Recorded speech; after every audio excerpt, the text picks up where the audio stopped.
আসলে দীর্ঘ 1 বছর আমরা বাংলাদেশের প্রত্যন্ত অঞ্চল থেকে এক এক ডিস্ট্রিক্ট থেকে এক এক ভাই আমরা ডলপ করতে আমরা ইউনিভার্সিটি অফ সাউথ এশিয়াতে এসেছি।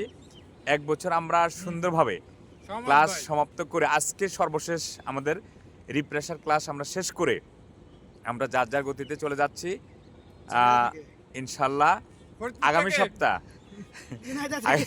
আগামী সপ্তাহ আমাদের ভাইবা, তো আমাদের সাথে আছেন ওই যে লম্বা ফিসে হলুদ হলো খুশুজ্জামান বাবু ভাই ফরিদপুর।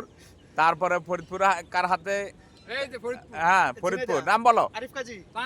তানভীর। তারপর তানভীরের মাঝখানে জন না ওই যে বাবু ভাই আব্দুর রহমান ভাই রাঙ্গামাটি। আরাফাত বলো রাজশাহী। হ্যাঁ তারপরে ওই যে ভাই টুপি কাজী সাহেব হ্যাঁ। তারপর আমাদের প্রদীপ দেহরি, প্রদীপ দাদা অত্যন্ত ট্যালেন্ট, আমাদের পাস বয় ট্যালেন্ট প্রদীপ দাদা বরিশাল।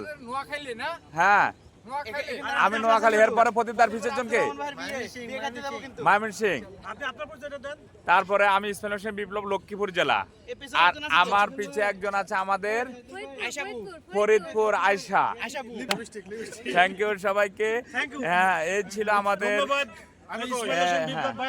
থ্যাংক ইউ সবাইকে, খুব মজা লাগলো। কে দেয় নাই?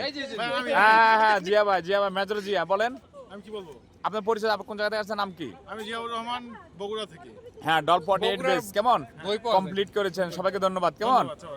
ওকে ভাইয়া, ওকে আল্লাহ হাফেজ। আল্লাহ হাফেজ বাই, টাটা। লাল শাহজালাল, হ্যাঁ সাইদুর রহমান সাদ্দাম সমাপ্ত করেছে। হ্যাঁ টাঙ্গাইল আলিফুর রহমান কাজী ভাই, নানিপাড়া। হ্যাঁ জিনাদা থেকে। আর মেজর জিয়া কোন জায়গা থেকে? Major Zia Jessore. Thank you. ভাই ক্যামেরা ভাই